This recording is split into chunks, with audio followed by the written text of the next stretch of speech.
নমস্কার বন্ধুরা, welcome to Unicorn. Congratulation Jharkhand cricket team Syed Mushtaq Ali trophy 2025 জয়ের জন্য। এবং এই জয়ের অন্যতম নায়ক হয়ে থাকবে অনুকূল রয়, কলকাতা নাইট রাইডার্সের Anukul Roy. What a player! Syed Mushtaq Ali ট্রফিতে দুরন্ত গেল এবং সৈয়দ মুস্তাক আলী ট্রফিতে 300-র ওপর রান, 18-19টা উইকেট। 18-19 বলছে কেন? কারণ আমি যখন ভিডিও বানাচ্ছি তখন 8 নম্বর উইকেট পড়লো হরিয়ানার এবং তারপরে ভিডিও বানানো শুরু করছি।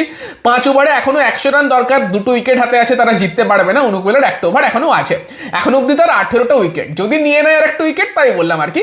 তো ব্যাপারটা হচ্ছে অনুকূল রয়ের এই টুর্নামেন্টটা দুরন্ত গিয়েছে। গোটা সৈয়দ মুস্তাক আলী নিয়ে যখনই আমরা কথা বলেছি অনুকূল রয়ের কথা বলেছি এবং ফাইনাল ম্যাচেও অনুকূল রয় কিন্তু পারফর্ম করে দেখালো। এবং অনুকূল রয় ফাইনাল ম্যাচে কিন্তু অ্যাজ এ ফিনিশার এসেছিল, সেই সময় 20 বলে 40 রান করে এবং বল করতে এসে দুজন হরিয়ানার সব থেকে সেট ব্যাটসম্যান নিশান্ত সিন্ধু এবং ইয়াশবর্ধন প্রথম 9 ওভার অনুকূল রয় বল করেনি, তাকে বল দেয়নি। কেন? কারণ সবসময় কোনো না কোনো লেফট হ্যান্ডেড ব্যাটসম্যান ব্যাট করছিল। বাট দেন বল দেয় নিশান্ত সিন্ধু, যে বাঁহাতি ব্যাটসম্যান, তাকে প্রথম বলেই এসে অনুকূল রয় আউট করে। দেন ইয়াশবর্ধন আরেকজন সেট ব্যাটসম্যান, তাকেও কিন্তু আউট করে দেয়। তো দুজন সেট ব্যাটসম্যান দুজনকে অনুকূল রয় ওখানে আউট করে ঝাড়খণ্ডের জন্য জয়টা নিশ্চিত করে। যদিও ঝাড়খণ্ডের জয় ঝাড়খণ্ডের প্রথম ইনিংসের ব্যাটিংয়ের পরে হয়ে গিয়েছিল, কারণ ঝাড়খণ্ড ফাইনালে করে 262 রান এবং ঝাড়খণ্ডের হয়ে এই 262 রান করার হিরোকে ঈশান কিষান এবং কুমার কুসাগ্রা। ঈশান কিষান 49 বলে 101 রানের দুরন্ত একটা ইনিংস খেলে।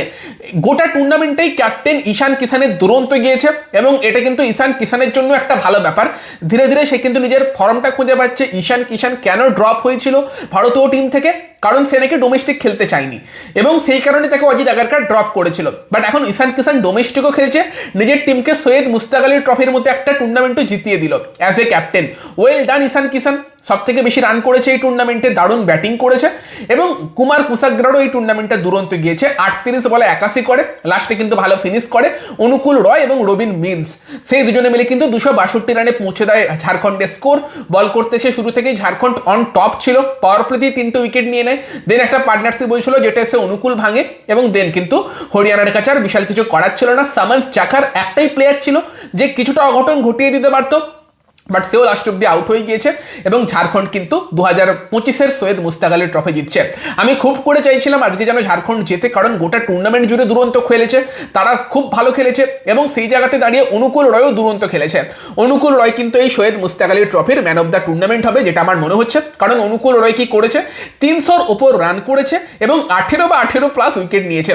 এবং এই টাইপের রেকর্ড এর আগে একজনই করেছিল 2019-20 সালে, তোমার হর্ষল প্যাটেল। এবং সেই সময় হর্ষল প্যাটেলের কি চাহিদা ছিল আমরা দেখেইছিলাম এবং সেই সেম জিনিস অনুকূল রয় করলো, যেও কিন্তু দুরন্ত খেলেছে।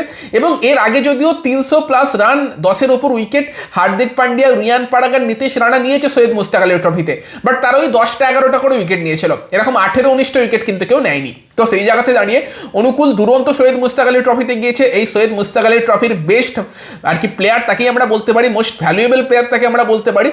তো দারুণ অনুকূল রয়ের কিন্তু এই টুর্নামেন্ট গেল এবং হোপফুলি কলকাতা নাইট রাইডার্সের প্লেইং ইলেভেনেও সে সুযোগ পেতে চলেছে এরকম একটা দুরন্ত পারফর্ম করার পর। ব্যাট হাতে, বল হাতে, সঙ্গে দুরন্ত ফিল্ডার তো সে ছিলই। ওয়েল ডান অনুকূল রয়, ওয়েল ডান ঝাড়খণ্ড। খুব করে চাইছিলাম যেন তারা এই সৈয়দ মুস্তাক আলী ট্রফিটা জেতে, সেটা কিন্তু ঝাড়খণ্ড জিতলো, দারুণ করলো।